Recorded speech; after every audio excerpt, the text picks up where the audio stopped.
So today I am working on my 2015 Dodge Challenger RT Plus, and you can see kind of where I'm headed.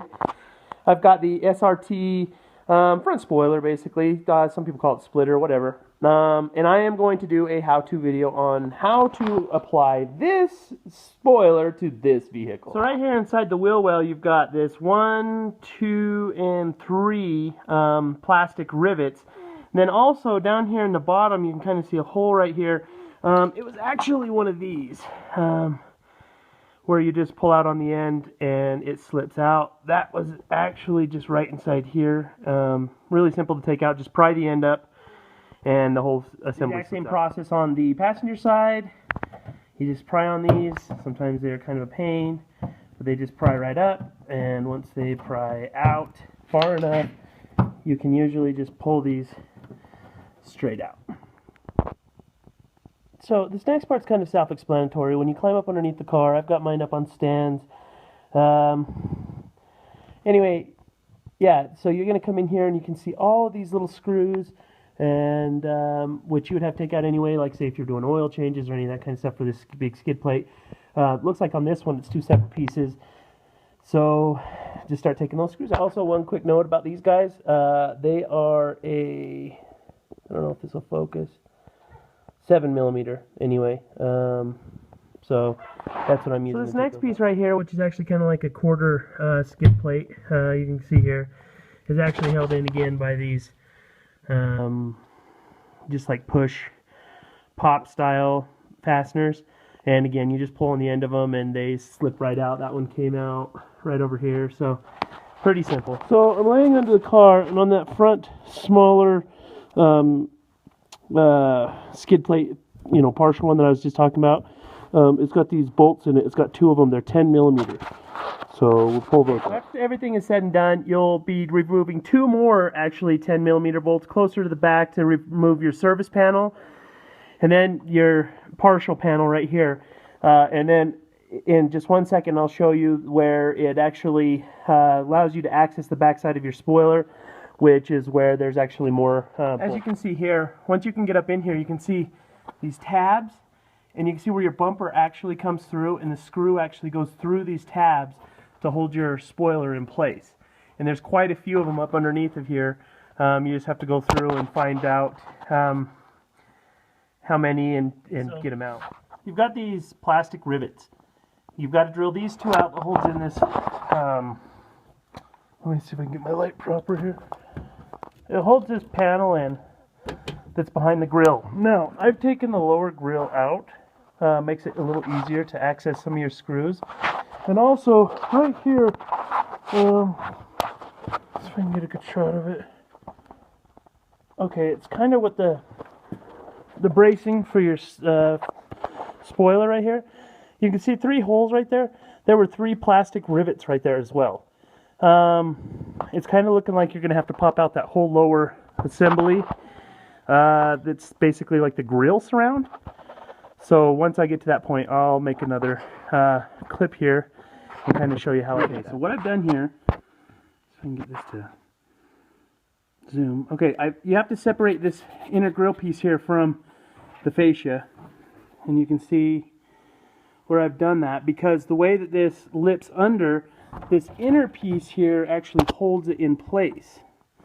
Now, I didn't have to take the whole thing, but these 2 little pieces that go in here, they have 2 wires that go in the back with them, with just the push pin the retainers on both sides. You have to take those out.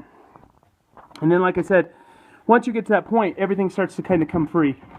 So once I get it out, I'll show you a little bit more. So now you can see here that the original one is out, and you can kind of see how this all kind of goes together right here. These clips obviously go in these holes. This guy actually sits inside of your spoiler for rigidity, strength, whatever you want to call it. These little tabs down in here actually retain it. So when you bring the new one in, you have to slip them over it, but then you have to slip them up over this lip right here, if you can kind of see what I'm talking about. But again, I didn't have to take that whole grill surround out. I just had to undo it. A little bit of pulling and things. It came free. It's kind of a pain in the butt, I mean, honestly, but we'll see how it goes going back together, and I'll make a few more little comments here and there and kind of give you some heads up as to how I did it. Kind of a comparison of the old one to the new one. You can see they both have this inset piece here.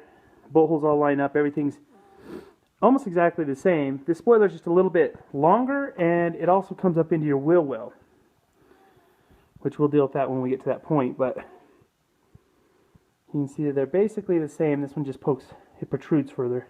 Okay, as you can see, the SRT spoiler is now going on.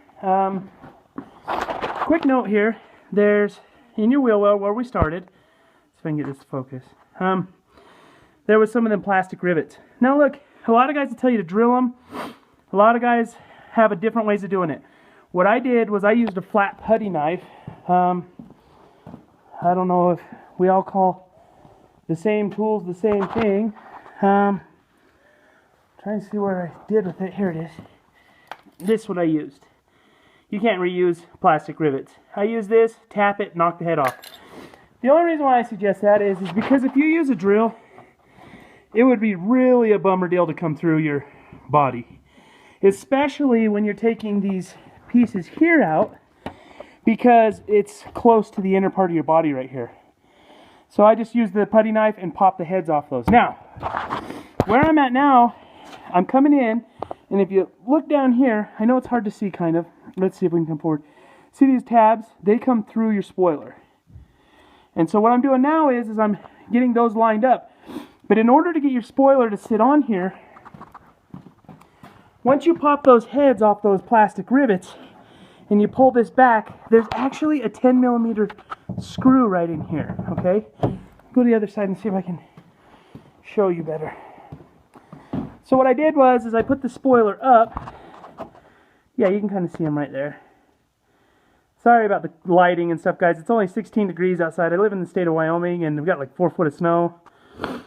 But I put those in on both sides to hold the spoiler up. Okay, just so we're all on the same page here. Sorry, I'm trying to focus. It's like, I think I'm finished with the chin spoiler for the most part at this point. I've still got to go back in and put some plastic rivets.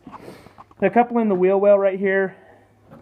Also, I have to put some in this piece that's behind the lower grill right here. There's 3 in the bottom and 2 just behind this panel right here, on both sides. It's relatively easy. You just have to take your time and just kind of watch what you're doing and stuff so you don't damage your paint or, you know, stress the plastic bumper or anything like that. I haven't seen any other videos that are explaining how to do this, so that's why I was compelled to do this one today. I think it looks a lot better than the other one. That's all. I'm, you know, not trying to make a clone or nothing. Mine's an RT Plus. I'm on Instagram, and I'm also on Facebook and all the other social medias, and I'm really proud of my RT Plus. I'm just trying to put a few things on there that look good, like the Hellcat wheels and things like that. But yeah, if you have any questions, you can definitely message me and let me know that you're doing it. I still got to, like I said, do some plastic rivets. And you can get those plastic rivet guns at like Harbor Freight. I'm sure AutoZone and O'Reilly's will have them. But yeah, so super stoked about it, and I will probably do an update video here in just a few days.